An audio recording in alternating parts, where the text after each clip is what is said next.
The morning snow fell gently across the grounds of Anmer Hall, creating a perfect white blanket that stretched as far as the eye could see. Princess Charlotte pressed her small nose against the frost-covered window of her bedroom, watching as each snowflake danced its way down from the gray December sky. At 8 years old, she had grown accustomed to the rhythm of royal life, but this Christmas felt different somehow. There was something stirring within her, a sense of responsibility and understanding that hadn't been there the year before. Her reflection in the window showed a girl who was no longer quite the carefree child she had been just months earlier. Her blonde hair had grown longer, now reaching past her shoulders, and her blue eyes held a depth that spoke of someone beginning to understand the weight of her position in the world. She had been watching her parents more carefully lately, noticing how they carried themselves, how they spoke to people, and how they managed the delicate balance between being a family and being royals. The sound of footsteps in the hallway broke her thoughts. She could hear her younger brother Louis laughing about something, probably one of his toys, while her older brother George was likely already dressed and ready for the day's activities. Charlotte had always been the middle child, caught between George's serious nature as the future heir and Louis's carefree spirit as the youngest. But, lately, she had begun to find her own place in that dynamic, developing a personality that was uniquely hers. Catherine, the Princess of Wales, knocked softly on Charlotte's door before entering. She found her daughter still in her pajamas, staring out at the winter wonderland beyond their home. Catherine had noticed the changes in Charlotte over the past few months. Her daughter was becoming more thoughtful, more observant, and increasingly interested in the work that she and William did. It was both wonderful and slightly heartbreaking to see her little girl growing up so quickly. "Good morning, sweetheart," Catherine said, settling down on the window seat beside Charlotte. "You're up early today." Charlotte turned to her mother with a small smile. "I was watching the snow, Mama. It's so beautiful. Do you think the people without homes will be warm enough today?"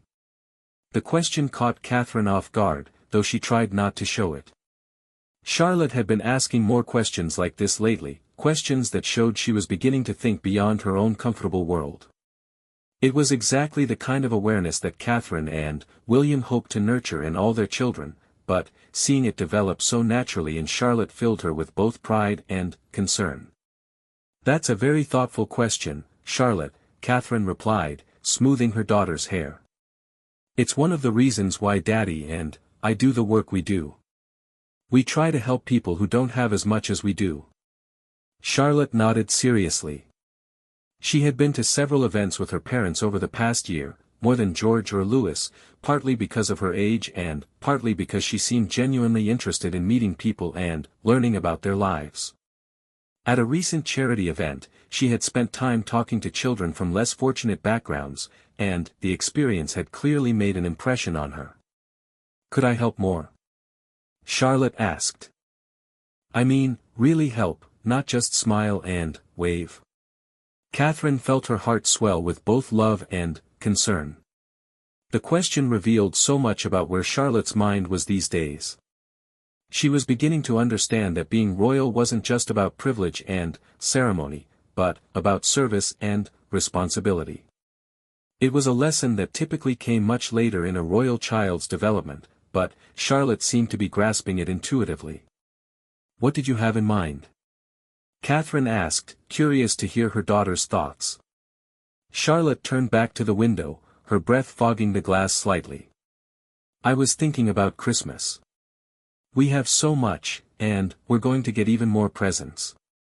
But, some children won't get anything, will they?" The simple truth of the statement hit Catherine deeply. Charlotte wasn't speaking from a place of guilt about their wealth, but from a genuine desire to understand and address inequality. It was exactly the kind of thinking that would serve her well in her future role, whatever that might be. "You're absolutely right," Catherine said. "Some children won't have the Christmas that you will. How do you think we might be able to help?" Charlotte was quiet for a moment, thinking carefully. "Could we give away some of our presents? Or maybe use our allowance to buy presents for children who won't get any?" Catherine smiled, remembering her own childhood and how she had been taught about giving back. But, Charlotte was coming to these realizations on her own, which made them even more meaningful. Those are wonderful ideas, Charlotte. Would you like to talk to Daddy about them? Yes, Charlotte said immediately. And, maybe George and Louis could help too. George is always so serious about being the future king, but Louis just wants to play. Maybe if we all did something together, it would help Louis understand too. The insight into her brother's personalities showed Catherine just how much Charlotte was growing up. She was beginning to see herself not just as a daughter or a sister, but as someone who could influence and guide others. It was a level of emotional intelligence that was remarkable for an 8-year-old. As they sat together watching the snow fall, Catherine thought about her own childhood and how different it had been from Charlotte's. She had grown up in a loving but relatively normal household, without the constant awareness of public duty that came with being born into the royal family. Charlotte was navigating something much more complex, trying to balance being a child with understanding her future responsibilities. "Mama," Charlotte said suddenly, "do you think I'll be good at this? At being royal, I mean." The question was so earnest, so vulnerable, that Catherine felt tears prick at her eyes. She turned to face her daughter fully, taking her small hands in her own. "Charlotte, you're already better at it than you know," Catherine said softly. "The fact that you're thinking about others, that you want to help, that you're asking these questions, that's what being truly royal means. It's not about the titles or the palaces or the fancy clothes. It's about caring for people and using whatever advantages you have to make life better for others." Charlotte seemed to consider this seriously. "But, what if I make mistakes? What if people don't like me?" Catherine recognized the fear in her daughter's voice. It was the same fear that she herself had felt when she first joined the royal family, multiplied by the fact that Charlotte had been born into this world and would never know anything different. The pressure could be overwhelming if not handled carefully. "Everyone makes mistakes, sweetheart," Catherine said. "Daddy and I make mistakes. Even the Queen made mistakes. What matters is that you learn from them and keep trying to do better. And, as for people liking you, you can't control that. All you can control is being kind, being honest, and being yourself." Charlotte nodded, but Catherine could see that she was still processing these big ideas. At 8 years old, she was grappling with concepts that many adults struggled with. The weight of expectation, the balance between personal desires and public duty, the responsibility that came with privilege, these were not simple things for a child to understand. "Can I tell you a secret?" Catherine asked, her voice dropping to a whisper. Charlotte's eyes lit up with interest. "Yes. Sometimes I still feel scared about doing this job. Sometimes I wonder if I'm good enough or if I'm making the right choices. But, you know what helps me? What? Remembering that I don't have to be perfect. I just have to care, and try my best, and remember that I'm part of something bigger than myself. And, having Daddy, and you, and George, and Louis, having family to support me makes everything possible." Charlotte smiled, the worry lines smoothing from her young face. "So we're all in this together." "Exactly," Catherine said, pulling her daughter into a warm hug. "We're all in this together." As they embraced, Catherine marveled at the person her daughter was becoming. Charlotte had always been spirited and intelligent, but recently she had developed a depth of empathy and understanding that was truly remarkable. She was beginning to see beyond herself, to understand the broader implications of her position, and to think about how she could use her privilege to help others. The sound of William's voice calling from downstairs interrupted their moment. "Charlotte. George. Louis. Breakfast." Charlotte jumped up from the window seat, suddenly, energized. "I want to talk to Daddy about helping other children at Christmas," she announced, heading toward her wardrobe to get dressed. Catherine watched her daughter select her clothes with newfound determination. Charlotte chose a simple sweater and jeans, practical clothes that would allow her to play and move freely. But there was something different in the way she carried herself now, a sense of purpose that hadn't been there before. As Charlotte brushed her hair, Catherine noticed how naturally she had begun to hold herself with better posture, how she made eye contact more directly, and how she spoke with increasing confidence. These were all signs of a child who was beginning to understand her place in the world and feel comfortable with it. "Mama," Charlotte said as she finished getting ready, "after we talked to Daddy about helping other children, could we also talk about other things we could do? Not just at Christmas, but all year round?" Catherine felt a mix of pride and amazement at her daughter's question. Charlotte wasn't just thinking about a one-time charitable act, she was beginning to conceptualize a lifetime of service. It was exactly the kind of long-term thinking that would serve her well in whatever role she ultimately played within the royal family. "Of course we can," Catherine replied. "I think Daddy would love to hear your ideas." As they prepared to head downstairs for breakfast, Catherine reflected on how much Charlotte had grown not just physically, but emotionally and intellectually over the past year. The girl who had once been content to play dress-up and have tea parties was now thinking seriously about social responsibility and her role in helping others. It was a transformation that was both inspiring and slightly overwhelming to witness. The morning light streaming through the windows caught Charlotte's hair as she skipped toward the door, and Catherine was struck by how much her daughter looked like herself at that age. But Charlotte was developing into someone uniquely her own, with her own perspectives and her own approach to the world around her. As they walked down the hallway together, Catherine wondered what the future would hold for her remarkable daughter. Charlotte was growing up in a world that was very different from the one Catherine had known as a child, with new challenges and opportunities that were hard to predict. But, watching her daughter's natural empathy and growing sense of responsibility, Catherine felt confident that Charlotte would find her own way to make a meaningful contribution to the world, whatever form that might take. The breakfast table at Anmer Hall buzzed with the familiar energy of a family morning, but Charlotte approached it with a new sense of purpose. She had spent the night thinking about her conversation with her mother, and her mind was full of ideas about how they could help other children during the Christmas season. As she took her seat beside George, she noticed how her older brother was already reading the morning briefing that their father had given him, preparing for his future role with the kind of seriousness that sometimes made Charlotte wonder if he ever just wanted to be a regular kid. William looked up from his own papers as Charlotte settled into her chair, and she could see the warmth in his eyes as he smiled at her. "Good morning, sweetheart. Mama says you have some important things you want to discuss with me." Charlotte nodded, suddenly, feeling a little nervous but also excited.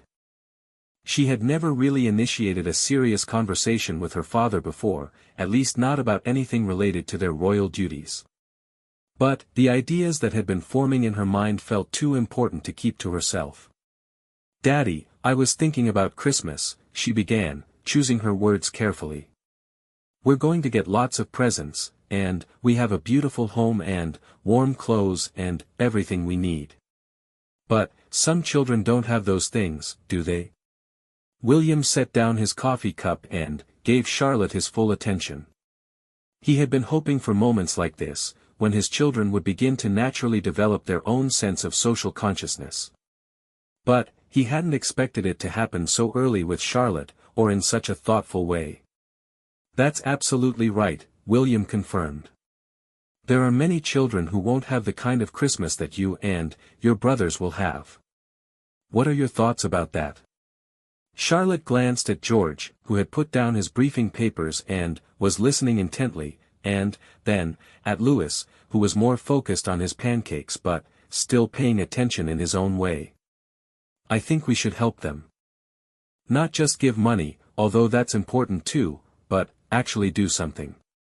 Maybe we could buy presents for children who won't get any, or visit families who are having a hard time, or help serve food to people who are hungry." The maturity of Charlotte's suggestion surprised everyone at the table. William exchanged a meaningful look with Catherine, both of them recognizing that their daughter was proposing exactly the kind of hands-on charitable work that they believed was most valuable. It wasn't just about writing checks or making appearances, it was about genuine human connection and service. George suddenly spoke up, his voice carrying the weight of his position even at his young age.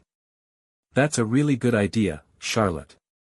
As the future king, I should probably learn about these things too. Maybe we could do it together as a family." Charlotte beamed at her brother's support, but William noticed something else in her expression, a growing confidence in her own voice and ideas. She was beginning to understand that she didn't need to wait for permission to care about others or to take action.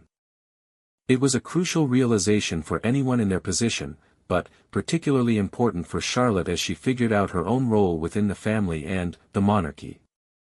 "What kind of help do you think would be most meaningful?" William asked, genuinely curious about Charlotte's perspective. Charlotte had clearly been thinking about this question. "Well, I've been to some of the events with you and Mama, and I noticed that when we just visit and shake hands, it's nice, but it doesn't really change anything. But when we actually do things with people, like when Mama helped in that kitchen, or when you played football with those boys, that seemed to make everyone happier, including you and Mama." William was struck by his daughter's perceptiveness. She had been observing and analyzing their public engagements in a way that showed remarkable emotional intelligence. She understood the difference between performative charity and genuine service, a distinction that some adults never grasped. "You're absolutely right," William said. "The most rewarding work is when we can actually contribute something meaningful, not just show up and be seen." "So what specific ideas do you have?" Charlotte took a deep breath, as if she was about to present a formal proposal. "I think we could adopt some families for Christmas. Not just send them things, but actually get to know them and find out what they really need. Maybe some children need warm clothes, or school supplies, or books. Maybe some families need help with food, or someone to play with their children, or just someone to listen to them." The sophistication of Charlotte's thinking amazed both her parents. She was proposing a model of charity that was both personal and sustainable, focusing on relationships rather than just transactions. It was exactly the kind of approach that William and Catherine tried to take in their own charitable work. Louis, who had been quietly listening while eating, suddenly piped up. "Could we invite them to play with our toys? We have so many toys." Charlotte turned to her youngest brother with a smile that was both loving and patient. "That's a sweet idea, Louis.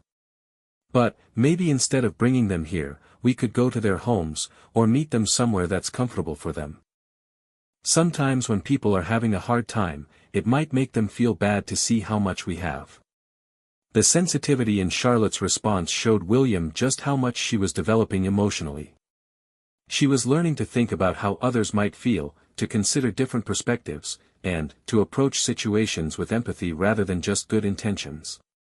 "These are all excellent ideas," William said. "But I want you to understand that this kind of work can be challenging sometimes. You might meet people who are sad, or angry, or dealing with problems that we can't fix completely. Are you prepared for that?" Charlotte considered the question seriously. "I think so. I mean, I know we can't solve everyone's problems. But maybe we can make things a little bit better for some people. And maybe by spending time with them, we can learn things too." The wisdom in Charlotte's response reminded William of conversations he'd had with his own grandmother, the late Queen Elizabeth II, about the nature of royal duty and public service. The Queen had always emphasized that the most important aspect of their role was not the ceremony or the privilege, but the opportunity to serve others and to learn from those experiences. Charlotte seemed to be naturally understanding these principles. Catherine joined the conversation, having been quietly observing her daughter's growing confidence. "Charlotte, what you're describing is exactly the kind of work that makes the biggest difference. But it also requires a long-term commitment. It's not just about doing something nice at Christmas, it's about building relationships and continuing to care about people throughout the year." "I know," Charlotte said simply. "That's what I want to do. I want to really help people, not just sometimes, but as part of what I do with my life." The declaration was so clear and heartfelt that it left both parents momentarily speechless. Charlotte was articulating a commitment to service that went far beyond what most 8-year-olds could conceptualize. She wasn't just talking about charity, she was talking about a way of life. George, who had been listening thoughtfully throughout the conversation, suddenly looked troubled. "Charlotte, do you think I should be thinking about these things more? I spend so much time learning about history and protocol and how to be king someday. But maybe I should also be learning how to really help people." Charlotte reached over and touched her brother's hand. "You do help people, George. You just do it differently than I do. You're going to be king, which means you'll be able to help people in ways that I never could. But maybe we could work together sometimes. Maybe I could help you with the people parts, and you could help me understand the bigger picture." The exchange between the siblings revealed another aspect of Charlotte's growth. She was beginning to understand not just her own role, but how she fit into the larger family dynamic. Rather than competing with George or feeling overshadowed by his future position, she was finding ways to complement his strengths and contribute her own unique abilities. William felt a surge of pride as he watched his children work through these complex ideas together. The conversation was revealing that Charlotte was developing into someone who could serve as both a bridge between her brothers and a valuable contributor to the family's public role in her own right. "I think Charlotte's idea about working together is perfect," William said. "Each of you has different strengths and different ways of connecting with people. Charlotte, you have a natural ability to make people feel comfortable and understood. George, you have the analytical skills to understand complex problems and find systemic solutions. And, Louis, you have an ability to bring joy and lightness to any situation. Together, you could be incredibly effective." Charlotte's face lit up with excitement. "So we could really do this? We could really help families at Christmas and, then, keep helping them?" "Absolutely," William confirmed. "In fact, I think it's time for all of you to take on more active roles in our charitable work. You're all old enough now to understand what we do and why we do it, and you clearly have your own ideas about how to contribute." The conversation continued as they finished breakfast, with Charlotte leading the discussion about practical details. She suggested that they research local charities to find families who might welcome their involvement, that they set aside money from their own allowances to purchase meaningful gifts, and that they commit to visiting these families not just at Christmas but throughout the year. As the morning progressed, William found himself impressed not just by Charlotte's ideas, but by the way she was naturally taking on a leadership role within the family. She was facilitating the conversation, encouraging her brothers to participate, and helping to develop concrete plans for action. These were exactly the kinds of skills that would serve her well in whatever role she ultimately played within the royal family. After breakfast, Charlotte asked if she could help research local charities and organizations that work with families in need. William was happy to oblige, and they spent the morning together in his study, reading about different programs and discussing how they might get involved. As they worked, William noticed how Charlotte approached the task with both compassion and practicality. She was moved by the stories of families struggling with poverty, illness, and other challenges, but she also asked intelligent questions about how different programs worked and what kind of help would be most effective. "Daddy," Charlotte said as they reviewed information about a local food bank, "it says here that they need volunteers to help pack and distribute food boxes. Could we do that?" "I'm sure we could arrange something," William replied. "Would you be interested in doing that kind of work?" "Yes," Charlotte said immediately. "But, I also want to meet the families, not just pack boxes in the back room. I want to understand what their lives are like and what challenges they face." William was continually amazed by his daughter's desire for genuine human connection.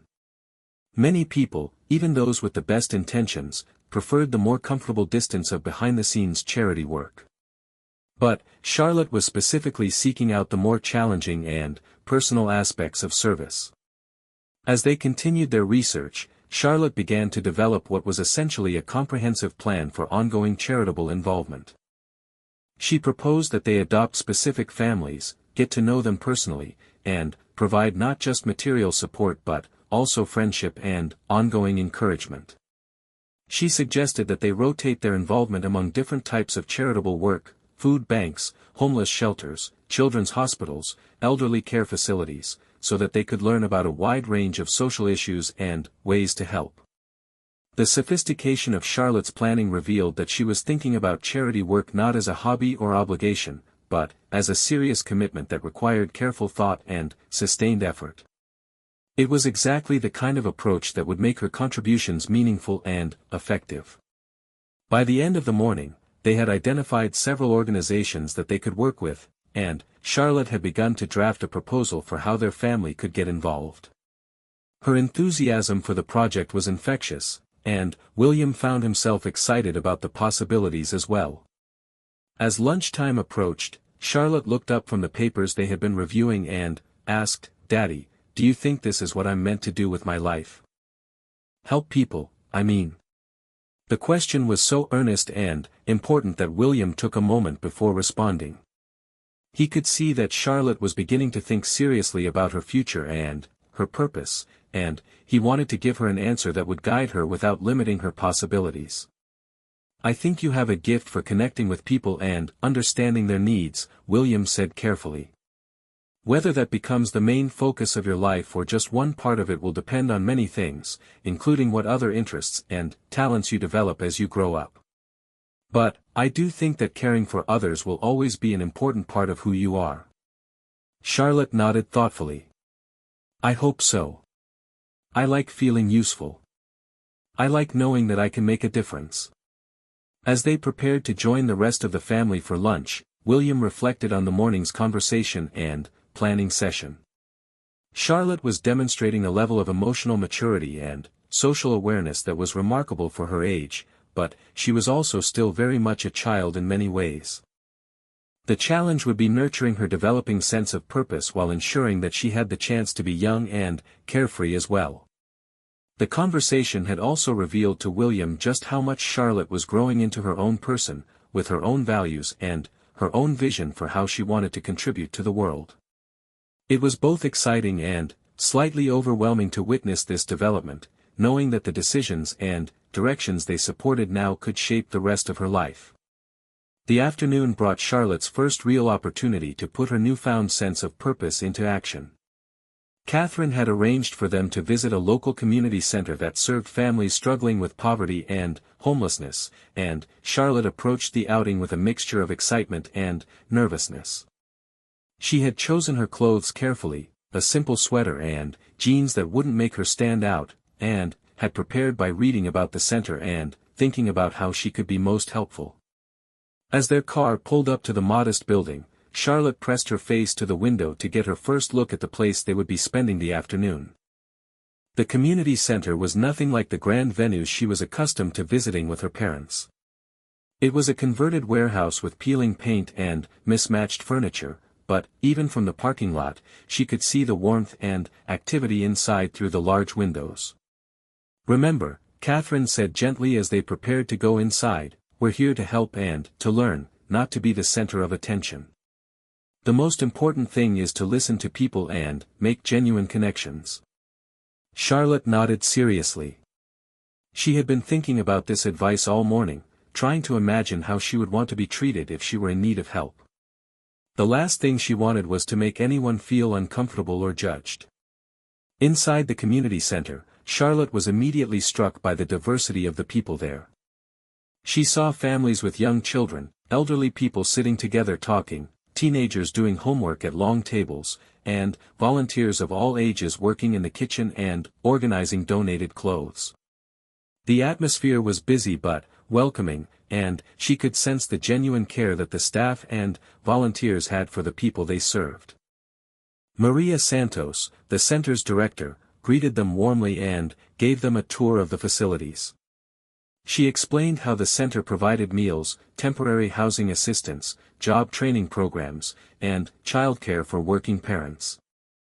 As they walked through the different areas, Charlotte asked thoughtful questions about how the programs worked and what challenges the center faced. The hardest part, Maria explained as they stopped in the children's area, is that we see the same families struggling with the same problems over and over again.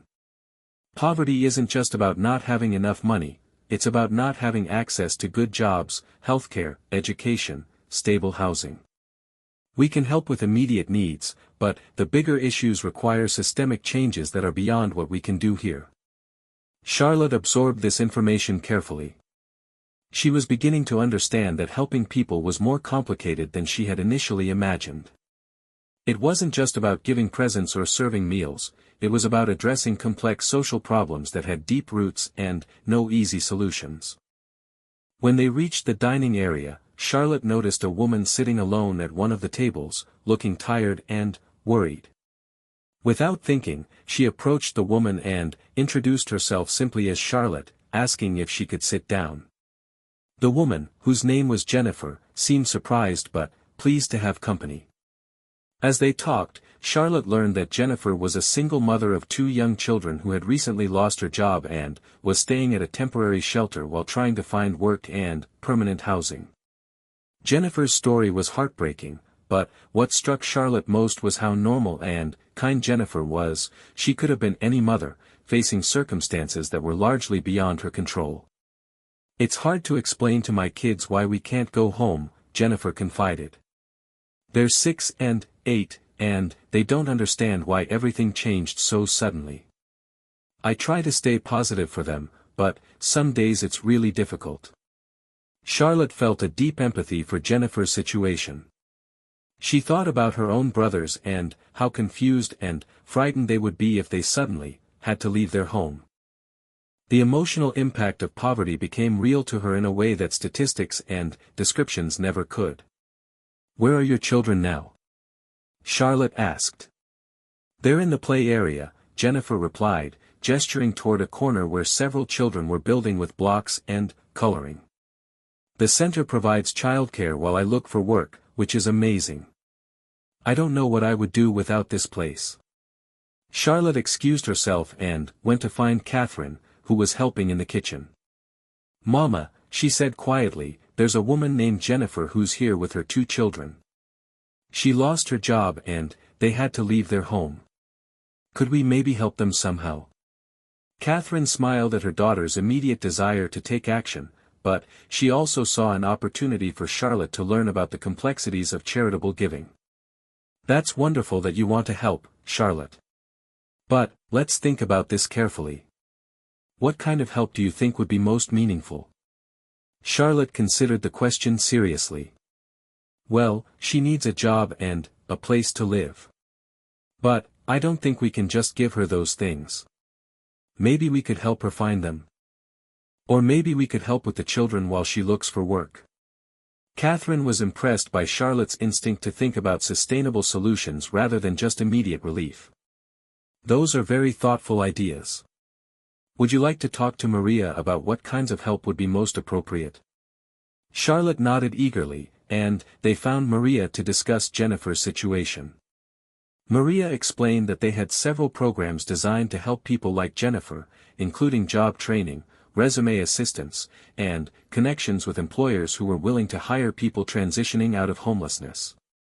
She also mentioned that they had a mentorship program that paired families with volunteers who could provide ongoing support and encouragement. "Could our family be mentors to Jennifer and her children?" Charlotte asked immediately. Maria looked surprised but pleased by the suggestion. "That's a wonderful idea, but it would require a long-term commitment. Mentorship isn't just about occasional visits, it's about building a real relationship and being available when people need support." "I understand," Charlotte said. "I want to do that. I want to really help, not just visit sometimes." The maturity of Charlotte's response impressed everyone present. She was demonstrating that she understood the difference between charity and genuine relationship, and that she was willing to make the kind of commitment that meaningful help required. After discussing the practical aspects of mentorship with Maria, Charlotte returned to Jennifer's table to continue their conversation. This time, she was more intentional about learning about Jennifer's background and circumstances, not out of curiosity but because she genuinely cared about understanding Jennifer's experience. Jennifer told Charlotte about her previous job as a nurse's assistant, how much she loved helping patients, and how devastating it had been when the medical facility where she worked closed down due to budget cuts. She talked about her children's personalities and interests, her hopes for their future, and her determination to rebuild their lives despite the current challenges. As Charlotte listened, she found herself thinking about the vast differences between her own life and Jennifer's, but also about the similarities. Both of them were mothers, or would-be mothers in Charlotte's case, who cared deeply about children and wanted to make the world better. Both of them faced challenges and uncertainties, even though those challenges were very different in nature and scale. Jennifer, Charlotte said carefully, my family and I would like to help you and your children, not just with money or presents, but as friends. Would that be something you'd be interested in? Jennifer looked surprised and slightly overwhelmed. That's incredibly kind of you, Charlotte. But, I have to ask, why? You seem like a lovely girl, but why would you want to get involved in our messy situation?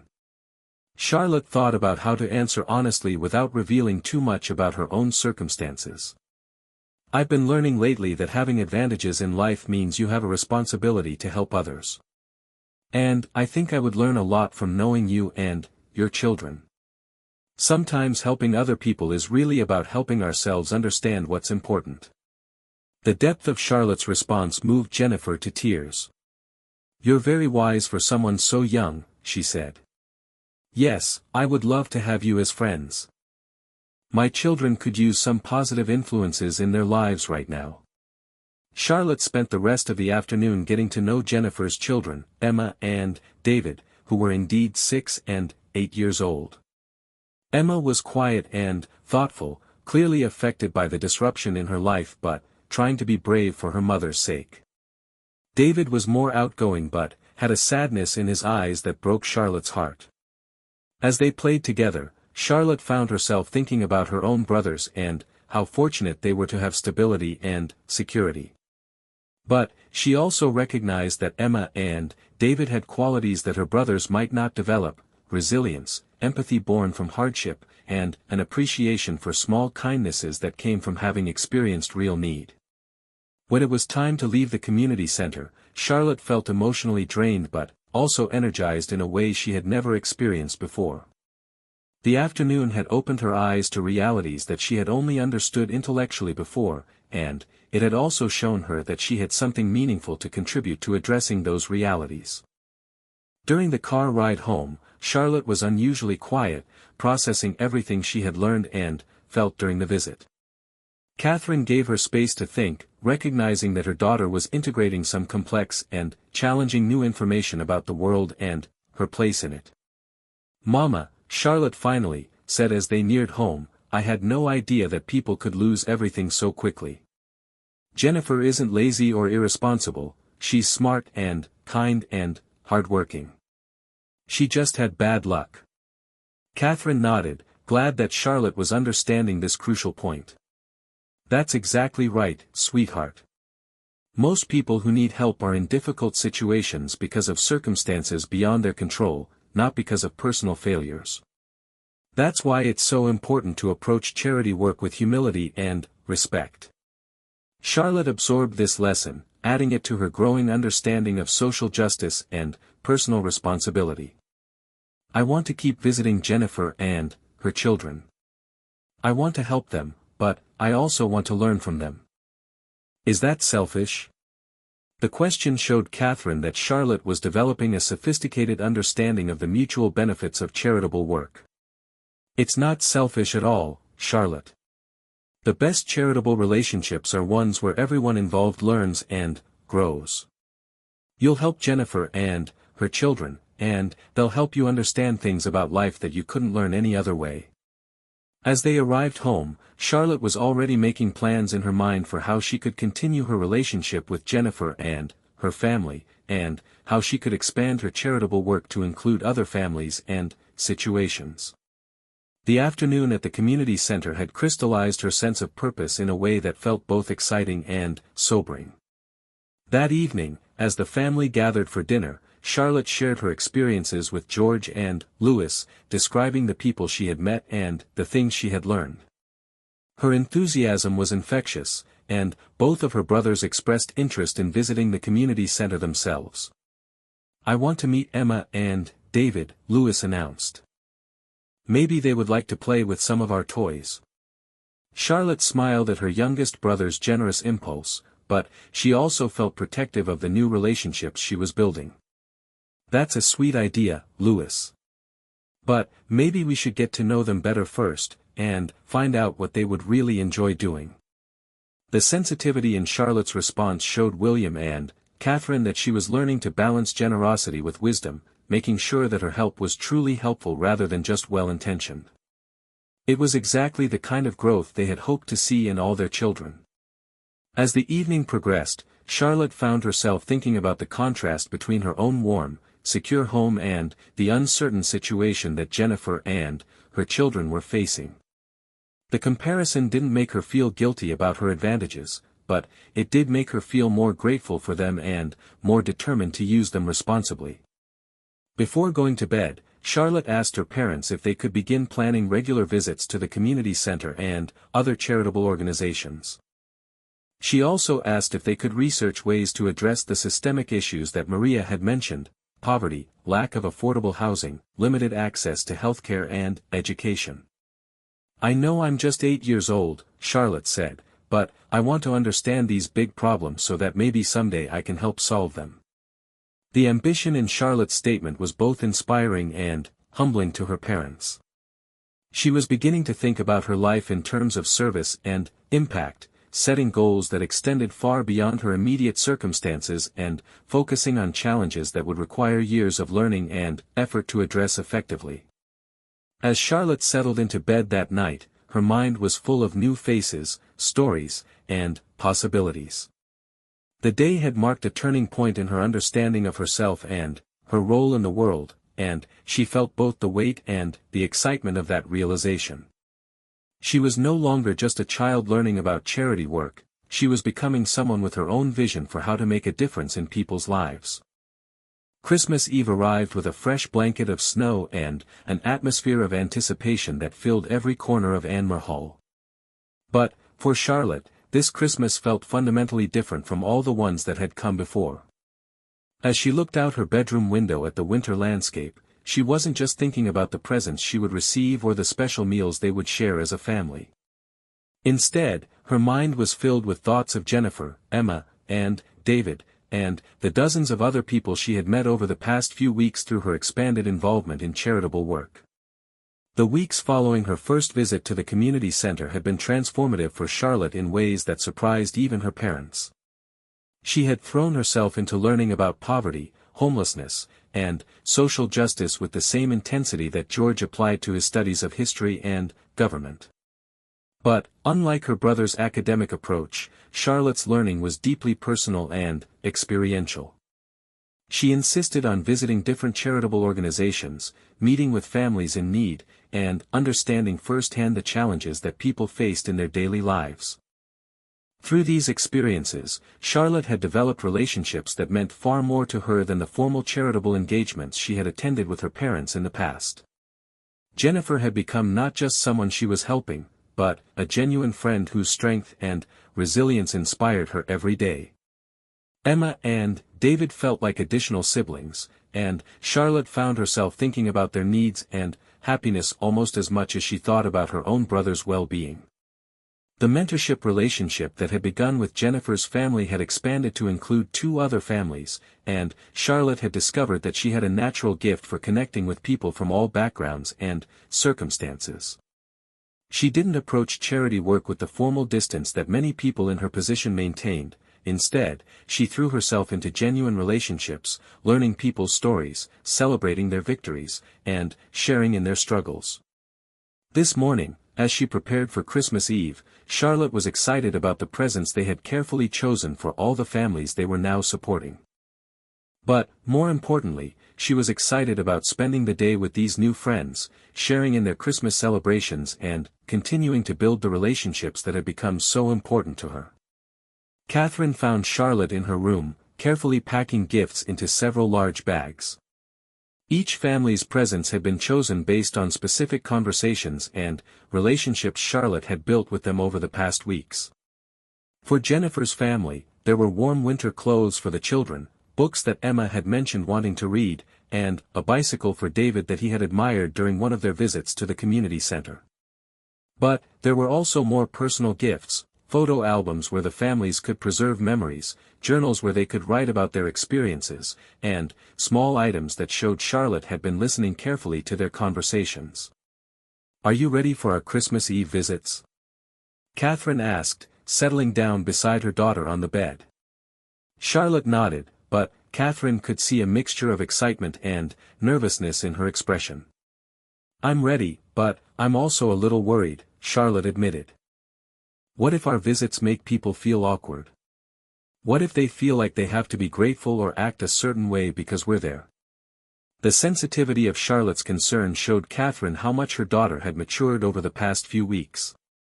Charlotte was learning to think about the emotional impact of charitable work, not just the practical benefits, and she was developing the kind of empathy that would make her truly effective in whatever service role she ultimately chose. "That's a very thoughtful worry," Catherine replied. "What do you think would help people feel most comfortable?" Charlotte had clearly been thinking about this question. "I think we should focus on celebrating with them, not just giving to them. I want them to feel like we're friends sharing Christmas together, not like we're rich people coming to help poor people."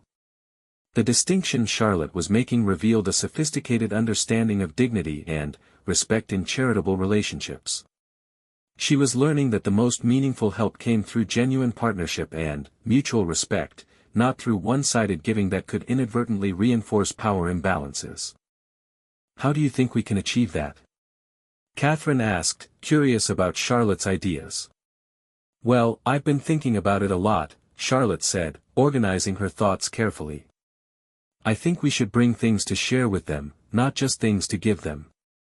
Like, we could bring ingredients to cook together, or games that we can all play, or art supplies so we can create something together. That way it feels more like a celebration and less like charity." Catherine was continually amazed by her daughter's emotional intelligence and practical wisdom. Charlotte was developing her own philosophy of service that emphasized relationship and mutual benefit over traditional models of charitable giving. It was exactly the kind of approach that would make her contributions meaningful and sustainable throughout her life. As they finished preparing for their Christmas Eve visits, Charlotte's brothers joined them in her room. George had become increasingly interested in Charlotte's charitable work, recognizing that it was teaching him things about leadership and public service that his formal education wasn't covering. Louis, meanwhile, had developed his own friendships with some of the children they had met, and he was excited about spending Christmas Eve playing and sharing in their celebrations. The first stop on their Christmas Eve journey was Jennifer's temporary apartment, which she had been able to secure through one of the job training programs at the community center. Jennifer had found part-time work as a healthcare aide and was slowly rebuilding her life, but Charlotte knew that the family was still facing significant challenges and uncertainties. When they arrived at the modest apartment building, Charlotte felt a mix of emotions. She was happy that Jennifer and her children had a stable place to stay, but she was also struck by the contrast between their temporary housing and the comfortable home she would be returning to that evening. Rather than feeling guilty about her advantages, though, Charlotte felt motivated to continue working to address the systemic issues that made Jennifer's situation so precarious. Jennifer greeted them at the door with genuine warmth, and Charlotte could immediately see how much her friend's situation had improved over the past few weeks. Jennifer looked less stressed and more hopeful, and Emma and David seemed more settled and confident. The apartment was small but clean and warm, decorated with handmade Christmas decorations that the children had created. "Welcome to our Christmas Eve celebration," Jennifer said, ushering them inside. "The children have been planning activities for weeks. Emma and David had indeed prepared an elaborate schedule of games, songs, and stories for their guests. Charlotte was touched by the effort they had put into making the visit special, and she recognized that their desire to give back reflected the same impulse that drove her own charitable work. As they spent the afternoon together, Charlotte found herself marveling at how naturally the relationship had evolved. There was no awkwardness or formal distance, instead, there was the easy comfort of genuine friendship. They cooked together, played games, shared stories, and created new memories that felt meaningful to everyone involved. During a quiet moment when the children were busy with a puzzle, Jennifer pulled Charlotte aside to thank her for everything her family had done. "You've changed our lives," Jennifer said simply. "Not just with the practical help, although that's been crucial. But, you've given us hope and shown us that we're not alone. That means more than I can express." Charlotte felt tears prick at her eyes, both from the gratitude in Jennifer's voice and from the realization of how much these relationships meant to her as well. "You've changed my life too," she replied honestly. "You've taught me what strength really looks like, and what it means to care for family. I'm learning more from you than you're learning from me." The exchange revealed how genuinely mutual the relationship had become. Charlotte wasn't just helping Jennifer, they were helping each other in different but equally important ways.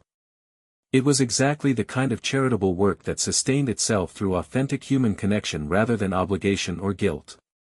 As the afternoon progressed, Charlotte found herself thinking about how different this Christmas Eve was from all her previous ones. Instead of focusing primarily on her own family's traditions and celebrations, she was experiencing the joy of sharing Christmas with people who had become genuinely important to her. The expansion of her definition of family and community felt both natural and revolutionary. Their second stop was the home of an elderly couple, Margaret and Robert, whom Charlotte had met during a visit to a senior center. Margaret had recently been diagnosed with dementia, and Robert was struggling to care for her while dealing with his own health challenges. Charlotte had been visiting them weekly, helping with grocery shopping and household tasks, but more importantly providing companionship and emotional support during a frightening and isolating time. When they arrived at Margaret and Robert's small house, Charlotte was struck by how much the couple's situation had changed since she first met them. Margaret's condition had progressed noticeably, and Robert looked exhausted from the constant stress of caregiving. But, when Margaret saw Charlotte, her face lit up with recognition and joy. "Charlotte! My dear girl, you came for Christmas," Margaret said, reaching out to embrace her young friend. "I was hoping you would be here." Charlotte hugged Margaret tightly, feeling the fragility in the older woman's frame but also sensing the warmth and love that remained constant despite her illness. Margaret might not remember all the details of their previous visits, but she clearly remembered the feeling of care and connection that Charlotte brought to their relationship. They spent the evening helping Robert prepare a simple Christmas dinner, with Charlotte and her brothers taking turns reading Christmas stories to Margaret and playing gentle games that she could still enjoy. The visit was bittersweet, as everyone present understood that Margaret's condition would continue to deteriorate, but it was also filled with genuine affection and shared purpose. During a moment when Margaret was resting, Robert thanked Charlotte's family for their ongoing support. "Most people stop visiting when someone gets sick like this," he admitted. "They don't know what to say or how to help, so they just stay away. But you keep coming, and you treat Margaret like she's still the same person she always was. That means everything to both of us." Charlotte felt the weight of Robert's gratitude, but also the responsibility that came with it. She was learning that meaningful charitable work often involved long-term commitment to relationships that might become more difficult over time, not easier. It was a lesson in perseverance and unconditional care that would serve her well throughout her life. Their final stop of the evening was back at the community center, which was hosting a Christmas Eve celebration for all the families who used their services. Charlotte and her family had helped plan the event, and Charlotte had been looking forward to seeing all the people she had met over the past few weeks gathered together in one place. The community center had been transformed for the occasion, with decorations created by children from all the families, tables laden with food contributed by volunteers and families alike, and a warm atmosphere of genuine celebration. Charlotte moved through the room greeting friends, checking on people she had been working with, and marveling at the sense of community that had developed. As she watched the diverse group of families sharing food, stories, and laughter, Charlotte realized that this was what Christmas was supposed to be about. It wasn't about expensive presents or elaborate traditions, it was about bringing people together, sharing what you had, and creating moments of joy and connection that transcended differences in circumstances and background. Maria Santos, the center's director, approached Charlotte as the evening was winding down. "I want you to know," Maria said, "that you've made a real difference here. Not just with the families you've been working with directly, but with our whole community. People have been inspired by your commitment and your approach to service. You've shown everyone what genuine care looks like." Charlotte felt overwhelmed by Maria's words, but also deeply satisfied. She had found something that felt like her true calling, a way of contributing to the world that aligned with her values and utilized her natural strengths. The work was challenging and, sometimes emotionally difficult, but it was also incredibly fulfilling in a way that nothing else had ever been. As they drove home through the snowy streets on Christmas Eve night, Charlotte reflected on how much her life had changed over the past few weeks. She was still the same 8-year-old girl who loved her family and enjoyed the privileges of her position, but she was also someone with a clear sense of purpose and a commitment to service that extended far beyond her immediate circumstances. "Mama," Charlotte said as they pulled into the driveway at Anmer Hall, "I know I'm still young, but I think I've figured out what I want to do with my life." Catherine turned to look at her daughter, seeing both the child she had always been and the remarkable young woman she was becoming. "What's that, sweetheart?" "I want to spend my life helping people," Charlotte said simply. "Not just sometimes, not just when it's convenient, but really helping. I want to build relationships with people and work on the big problems that make life hard for so many families. I want to use whatever advantages I have to make things better for people who haven't had the same luck that we've had." The clarity and determination in Charlotte's voice revealed to Catherine that her daughter had indeed discovered her calling. Charlotte wasn't just talking about charity work as a hobby or obligation, she was articulating a vision for her life that was both ambitious and deeply personal. As they prepared to celebrate Christmas morning with their own family traditions, Charlotte felt a sense of completion that she had never experienced before. She had found a way to bridge the gap between her privileged circumstances and her desire to make a meaningful contribution to the world. More importantly, she had discovered that the most rewarding work came through genuine human connection and mutual respect, not through one-sided giving or formal charitable obligations. The little girl who had started this Christmas season by asking simple questions about helping others had grown into someone with her own philosophy of service and a clear vision for how she wanted to spend her life. It was a transformation that would continue to shape her choices and her character for years to come, but the foundation had been laid during these remarkable weeks of growth and discovery. As Charlotte settled into bed on Christmas Eve, her heart was full of gratitude for the new relationships she had built and the sense of purpose she had discovered. She was no longer just Princess Charlotte, she was someone who had found her own unique way to serve others and make a difference in the world.